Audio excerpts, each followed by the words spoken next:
there's just so much artificial pressure that we put on ourselves to achieve certain things. And then when we achieve them and we start to say, why am I not satisfied with who I am or what I'm becoming or what I have?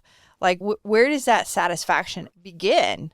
I punish myself, for not achieving what I want or how quickly I want it or whatever. I think that actually is a product of just being in chronic stress for years and years and years.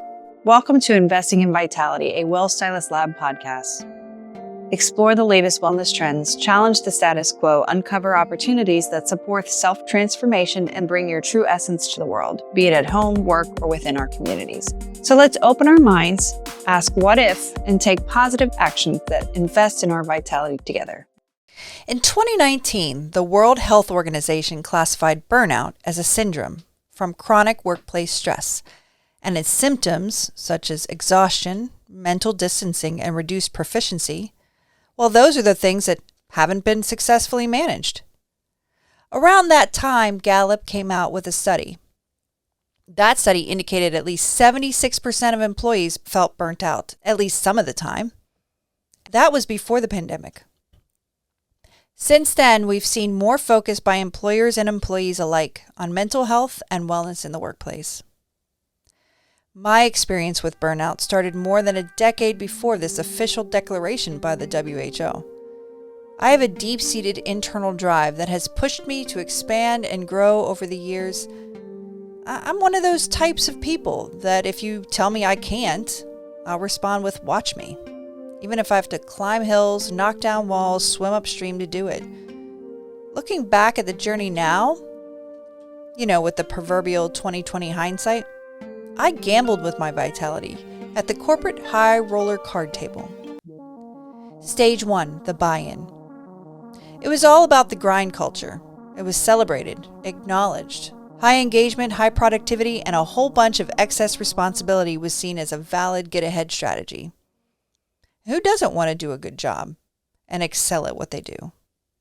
Gallup's State of Global Workplace 2023 report seems to indicate the contrary. According to their polls, the majority of the global population is quietly quitting.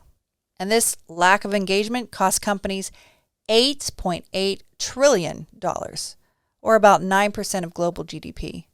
Engagement is a good thing, especially if you're a company looking to maximize employee output through performance and productivity. So figuring out your corporate employee benefits seems like a good place to start. This study indicated that 41% of employees wanted to be seen, heard, and respected more.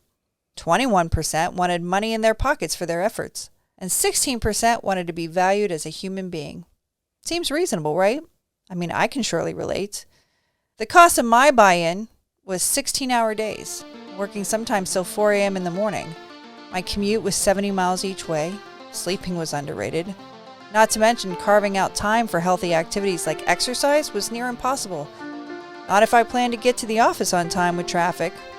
I clearly didn't understand the concept of personal boundaries. And wellness? Well, I quit smoking. Stage 2, the small blind. The initial forced bet on your way to burnout comes by way of dissatisfaction. Stress rears its ugly head in multiple forms, such as lack of sleep, weight gain, brain fog, and of course, stress at work tends to lead to stress at home. Snowball effect without proper attention.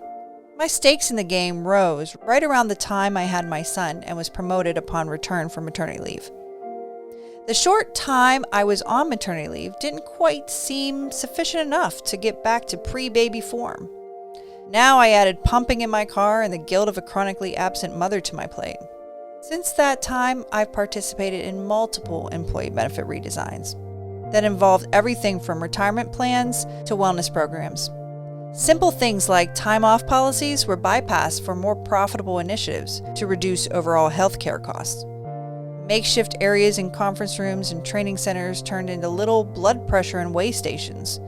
Premium deductions incentivizes employees to become more physically healthy, and the cost burdens of unhealthy lifestyles shifted back to the employees. At implementation, sentiments for these types of benefit changes were mixed. I remember being relieved when I dipped just under the threshold. Wouldn't it be ironic to pay for the stakes twice? Of course, that was pre-pandemic. According to Aon's 2022-2023 Global Wellbeing Survey report, 63% of companies consider employee well-being more important since 2020, and 87% have at least one well-being initiative, with the top 5 on the radar: mental health, burnout, work culture, virtual and hybrid work support, and financial stress. So that's good news. While this report indicated that investment in well-being and program effectiveness are on the rise, only 50% of companies allocate just 2 to 5% of benefits to employee well-being, even though it's estimated to improve company performance by at least 11% and reduce employee turnover. Stage 3, the big blind. Now come on, all you high performers, let's double down. Stephen Kotler out of the Flow Research Collective, they do a lot of quantified research on flow state. And coolest, craziest little thing that they've impressed upon me is that flow, an altered state of consciousness where we feel and perform our best, where time gets weird and our experience of reality shifts in a very profound and impactful way, it occurs in 4 stages. The first stage of flow is struggle. Now we take a brief point of respite. So we might take 5 to 10 minutes to step away from that thing we've done for this period of time and just like pause. Could be just like staring at a wall. Could be just going for a walk. After that, the third stage in the flow cycle process is flow. That's when we enter that altered state of consciousness. And then the 4th phase is recovery. So you're like, I'm exhausted. It's like, yeah, because flow is expensive, because it costs norepinephrine and dopamine and endorphins and anandamide. It's this incredibly positively taxing experience in our body. It's why it feels so good. But just like after you've done an extensive run, afterwards it's like, oh, wow, I'm tired. I feel like you just ran a marathon. Like, makes sense. That was Wolf Castillo, a performance and accountability coach, talking about flow cycle, which is sometimes referenced as a solution to burnout. But in my experience, the last stage, rest and recovery, doesn't come. And bypassing this critical part of the cycle turns chronic stress into deeper bouts of anger, frustration, depression, anxiety, disease. In North America, employees responded that a whopping 52% experienced daily stress, and a lot of it the day prior to the survey. So here's a few trillion-dollar question. What benefits sweeten the pot? There are quite a few interesting options that companies have started to offer. How about flexible work schedule? Unlimited personal time off, or a set dollar limit to select your own preferences from a smorgasbord benefit menu. Doggy daycare, anyone? Yet, interestingly, a Gallup global survey showed that engagement affected stress 3.8 times more positively than work arrangements. So maybe there is something to that flow cycle. This leads us to initiatives around employee experience. Now that is a big bucket that can include everything from diversity, equity, inclusion initiatives, wellness programs, and workspace design. Research indicates that good employee experience translates directly to good customer experience. Again, a win for companies. Now, not all companies have employee experience as a strategic initiative. Listen to a clip from my interview with Jen Liss as she described her experience leaving one company for another with a formal employee experience department. I was like, this company has had employee experience for a decade. For a decade. I was like, oh my gosh, the holy grail. Like, nobody has employee experience. This is like a thing everybody feels like they have to have. Now I found a company who's had it for a decade. And then I get there and my balloon was just popped. To be fully honest with you, my balloon was popped. And maybe I was a bit of a Pollyanna about things, but I was like, wow, if a company could have employee experience for this long and there's still so much misunderstanding of and inability to help people grow within a company, to help them see their gifts, to help them use their gifts, to help people be creative and solve the problems that we have here in the world. That's a decade and just like hundreds of people working on this. It just really burst my personal bubble. So why do you think it was so difficult? Was it a false expectation? Was it something that was unattainable? Yeah. To be honest, I don't know. I think that there's a lot of research that could be done and probably is being done in that department. Like, why, with the money and the time and the energy that we are pouring into human resources and into experience, why is this still such a struggle, especially in a big corporation? And from my perspective, corporations simply aren't built to help people, to enable them to be their best.